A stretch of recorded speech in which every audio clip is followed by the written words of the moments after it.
അസ്സാം വലൈക്കും വറഹമത്തല്ലാഹി വബർക്കാത്തു. അൽഹംദുലില്ലാഹി റബ്ബിൽ ആലമീൻ. അസ്സലാത്തു വസ്സലാമു അലാ റസൂലിൽ അമീൻ വഅലാ ആലിഹി വസഹ്ബിഹി അജ്മഈൻ. അമ്മാ ബഅദ്.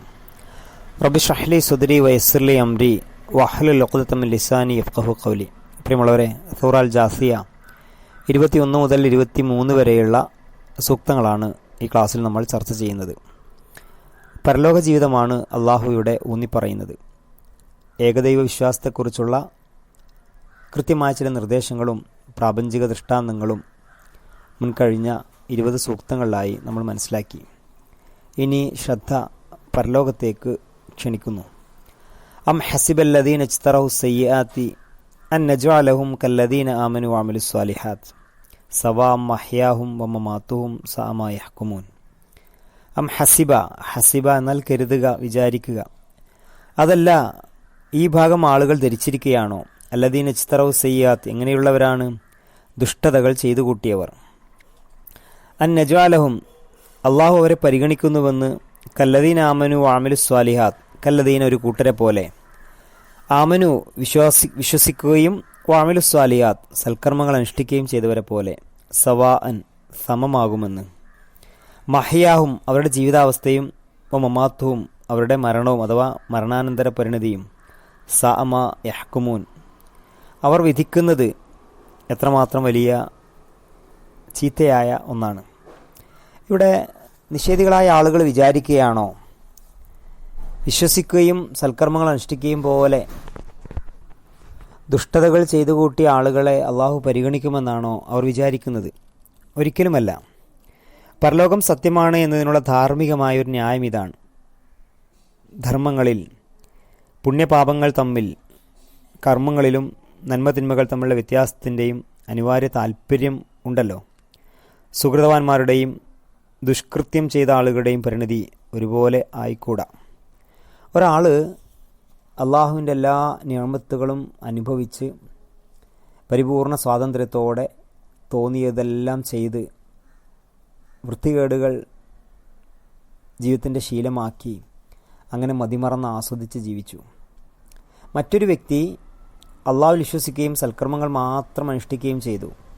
ജീവിതത്തിൽ പലവിധ പ്രതിസന്ധികളെയും ത്യാഗപൂർണം അഭിമുഖീകരിച്ചു. രണ്ടു കൂട്ടരും ഒരുപോലെയാവുക നീതിയാണോ? ഒരിക്കലുമല്ല. അവിഹിതമായ നേട്ടങ്ങളും സുഖങ്ങളും സ്വയം ത്യജിച്ച് സത്യത്തിനും നീതിക്കും വേണ്ടി പലവിധ നഷ്ടങ്ങൾ സഹിച്ച ഒരു മനുഷ്യൻ, മറ്റേ വ്യക്തിയോ തൻ്റെ ജഡികേച്ഛകൾ മുന്നിൽ കണ്ട എല്ലാ മാർഗവും പൂർത്തീകരിക്കുന്നു. അള്ളാഹുവിൻ്റെ അവകാശങ്ങളൊന്നും അംഗീകരിച്ചിട്ടില്ല. സൃഷ്ടികളുടെ അവകാശങ്ങൾ കയ്യേറുന്നതിന് അയാൾക്ക് യാതൊരു മടിയുമില്ല. എങ്ങനെയെങ്കിലും എൻ്റെ സുഖങ്ങൾ, എൻ്റെ നേട്ടങ്ങൾ, ഇതാണ് അയാളുടെ മനസ്സിൻ്റെ ചിന്ത. ഈ രണ്ട് മനുഷ്യരുടെയും പരിണിതി ഒരുപോലെയാകാൻ കഴിയുമോ? അവർ വിചാരിക്കുകയാണ് സ്വഭാവം മഹ്യാഹും വമമാതുഹും, അവരുടെ ജീവിതാവസ്ഥയും മരണാനന്തര പരിണിതിയും ഒരുപോലെയാണെന്ന്. സഅ മാ യഹ്കുമൂൻ, സഅ എത്ര മോശം, എത്ര ചീത്തയാണ് അവർ വിധിക്കുന്ന കാര്യം. വഖലഖല്ലാഹു സമാവാതി വൽ അർള ബിൽ ഹഖ് വലിതുജ്സാ കുല്ലു നഫ്സിൻ ബിമാ കസബത് വഹും ലാ യുദ്ലമൂൻ. അല്ലാഹു സുബ്ഹാനഹു വ തആല ആകാശങ്ങളെയും ഭൂമികളെയും കൃത്യമായ ചില യാഥാർത്ഥ്യ ബോധത്തോടെയാണ് സൃഷ്ടിച്ചത്. വലിതുജ്സാ കുല്ലു നഫ്സിൻ ബിമാ കസബത്, ഓരോ ആത്മാവിനും അവർ പ്രവർത്തിച്ചതിൻ്റെ പ്രതിഫലം നൽകുന്നതിന് വേണ്ടി. ആകാശഭൂമികളുടെ സൃഷ്ടിപ്പിന് കൃത്യമായ ചില ലക്ഷ്യങ്ങളുണ്ട്. കേവലം വിനോദത്തിന് വേണ്ടിയിട്ടല്ല. സ്വദേശവും യുക്തിബന്ധവുമായ ഒരു സംവിധാനമാണ് ഈ പ്രപഞ്ചം. ഈ സംവിധാനത്തിൽ അള്ളാഹു നൽകിയ സ്വാതന്ത്ര്യങ്ങളും ഉപാധികളും മാധ്യമങ്ങളും ശരിയായ രീതിയിൽ ഉപയോഗപ്പെടുത്തിക്കൊണ്ട് ഒരു കൂട്ടർ സുഹൃതങ്ങൾ നിർവഹിക്കുക, മറ്റൊരു കൂട്ടർ ഈ അനുഗ്രഹങ്ങളെല്ലാം തെറ്റായ രീതിയിൽ ഉപയോഗപ്പെടുത്തിക്കൊണ്ട് അക്രമമർദ്ദനങ്ങളും കുഴപ്പങ്ങളും പരത്തുക. എന്നിട്ട് ഈ രണ്ടു കൂട്ടരും മരിച്ചു മണ്ണായി തീരുക.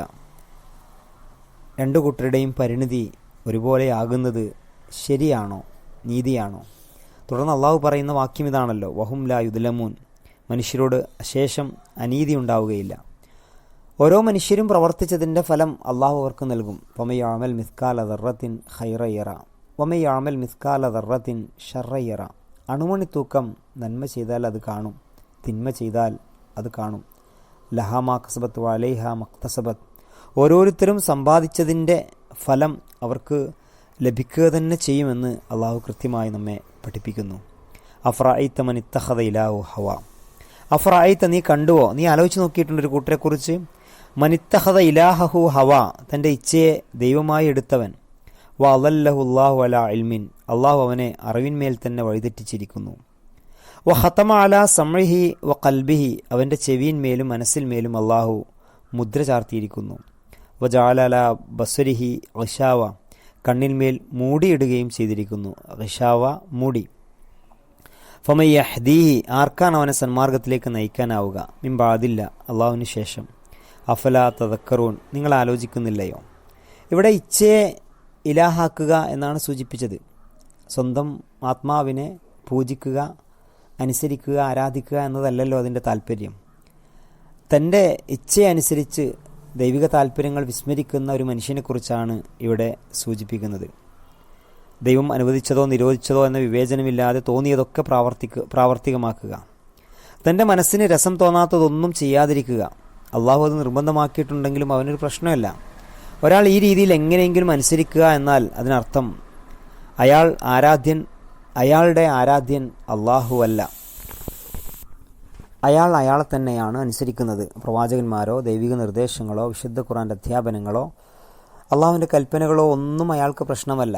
തൻ്റെ മനസ്സിന്, തൻ്റെ കണ്ണിന്, തൻ്റെ നാവിന്, തൻ്റെ ചിന്തകൾക്ക് എന്താണോ രസം തോന്നിയത്, ആഗ്രഹമുള്ളത്, അതനുസരിച്ച് പ്രവർത്തിക്കുന്ന മനുഷ്യൻ, അവനാണ് ഇച്ഛയെ ഇലാഹാക്കിയവൻ.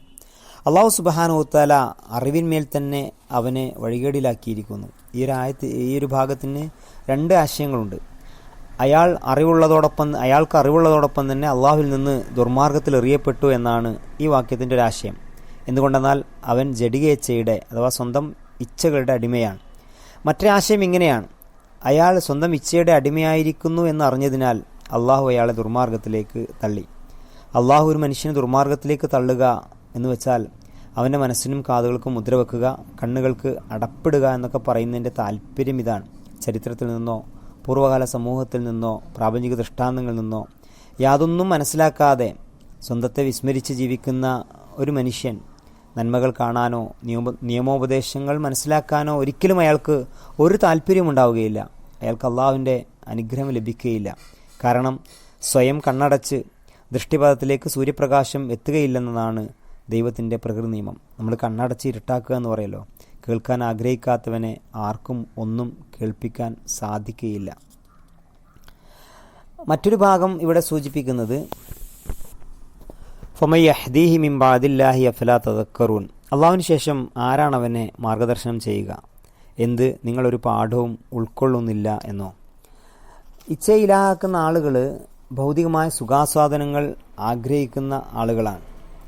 ജഡികേച്ഛകൾക്ക് അടിമപ്പെടാൻ ആഗ്രഹിക്കുന്നവർ, പരലോക വിശ്വാസത്തെ ആ സ്വാതന്ത്ര്യത്തിന് തടസ്സമായി കരുതുന്ന ആളുകളാണവർ. എന്താണോ തങ്ങളുടെ മനസ്സിൻ്റെ താല്പര്യം അതനുസരിച്ച് മുന്നോട്ട് പോകുന്നു. അവർക്ക് എത്ര വലിയ ഉപദേശങ്ങൾ നൽകിയിട്ടും യാതൊരു കാര്യവുമില്ല. അവർ പ്രവാചകന്മാരെ കളവാക്കുന്നു, പരിഹസിക്കുന്നു. വല്ല നല്ല കാര്യവും ചിന്തിക്കുന്നതിന് പകരം സാധ്യമാകുന്ന ഏത് മാർഗേണയും സ്വാർത്ഥതകളും ജഡികേച്ഛകളും പൂർത്തിയാക്കുന്നതിൽ തന്നെ താല്പര്യമുള്ള ആളുകളായിരിക്കും രാവും പകലും അവരുടെ മനസ്സുകൾ. അവർക്ക് ധർമാധർമ്മം എന്നത് പ്രശ്നമേ അല്ല. യഥാർത്ഥത്തിൽ ഒരു മനുഷ്യൻ നന്നാവാനുള്ള അടിസ്ഥാന കാരണം, പ്രചോദകം പരലോക വിശ്വാസമാണ്. എൻ്റെ ജീവിതത്തിൻ്റെ കർമ്മങ്ങൾക്ക് നാളെ എൻ്റെ റബ്ബിൻ്റെ മുമ്പിൽ ഞാൻ കണക്ക് പറയേണ്ടതുണ്ട്. എൻ്റെ ഇബാദത്തുകൾ, എൻ്റെ സൽക്കർമ്മങ്ങൾ, എൻ്റെ പ്രാർത്ഥനകൾ, എൻ്റെ ജീവിത ക്രയവിക്രയങ്ങളെല്ലാം റബ്ബിൻ്റെ മുമ്പിൽ കണക്ക് ബോധിപ്പിക്കേണ്ടി വരുമെന്നുള്ള ചിന്തയോടുകൂടി ഒരു മനുഷ്യൻ ജീവിക്കുമ്പോഴാണ് അടിമുടി മാറ്റങ്ങൾ അവൻ്റെ ജീവിതത്തിലുണ്ടാവുക. ഭൗതികമായ ആഗ്രഹങ്ങളും താല്പര്യങ്ങളും വെച്ച് പുലർത്തുന്ന ഒരു മനുഷ്യൻ, എൻ്റെ ഈ ജീവിതത്തിന് ശേഷം മറ്റൊരു ജീവിതമേ ഇല്ല എന്ന് വിശ്വസിക്കുന്ന ഒരു മനുഷ്യൻ, അവൻ്റെ ആഗ്രഹം, അവൻ്റെ മുദ്രാവാക്യം മൈ ബോഡി മൈ റൈറ്റ്സ് എന്നാണ്. മൈ ബോഡി മൈ ചോയ്സ് എന്നാണ്. എൻ്റെ ശരീരം എൻ്റെ അവകാശം, എൻ്റെ ശരീരം എൻ്റെ ഇഷ്ടങ്ങൾ. പുതിയ കാലത്ത് ലിബറൽ കാഴ്ചപ്പാടുകൾ ബോധപൂർവം നമ്മെ പഠിപ്പിക്കുന്നത് ഇതാണല്ലോ. രാഷ്ട്രീയ ചിന്തകളും കരിക്കുലം വരെ അത്തരം കൺസെപ്റ്റുകൾക്ക് എല്ലാവിധ സഹായവും നൽകുന്നു. വസ്ത്രധാരണത്തിൽ, സംസാരത്തിൽ, ജീവിതശീലങ്ങളിലെല്ലാം മനുഷ്യൻ സ്വാതന്ത്ര്യമുള്ളവനാണ്. അവൻ്റെ സ്വാതന്ത്ര്യത്തെ തടയുന്ന മത നിയമങ്ങളാണ് യഥാർത്ഥത്തിൽ പുരോഗതിക്ക് തടസ്സം എന്ന രീതിയിൽ ചില പ്രചാരണ പ്രവർത്തനങ്ങൾ നമ്മുടെ നാട്ടിൽ സജീവമായിക്കൊണ്ടിരിക്കുന്നു. ലഹരി ഉപയോഗം വർദ്ധിക്കുന്നു. പെൺകുട്ടികളും സ്ത്രീകളും ഇതിൻ്റെ അഡിക്റ്റുകളായി മാറുന്നു. ചെറുപ്പക്കാർ MDMA പോലുള്ള മാരകമായ സിന്തറ്റിക് ലഹരി പദാർത്ഥങ്ങൾക്ക് അഡിക്റ്റുകളായി മാറുന്നു. കുറ്റകൃത്യങ്ങൾ പെരുകിക്കൊണ്ടേയിരിക്കുന്നു. സ്വാർത്ഥ ലാഭങ്ങൾക്ക് തടസ്സമാകുമ്പോൾ രക്ഷിതാക്കളെ വരെ കൊല ചെയ്യുന്നു. ബന്ധങ്ങൾക്ക് യാതൊരു വിലയുമില്ലാതായി മാറുന്നു. അധ്യാപകരെ പരിഗണിക്കാത്ത, ബഹുമാനിക്കാത്ത ഒരു തലമുറ വളർന്നു വരുന്നത് അത്യന്തം അപകടമാണ്.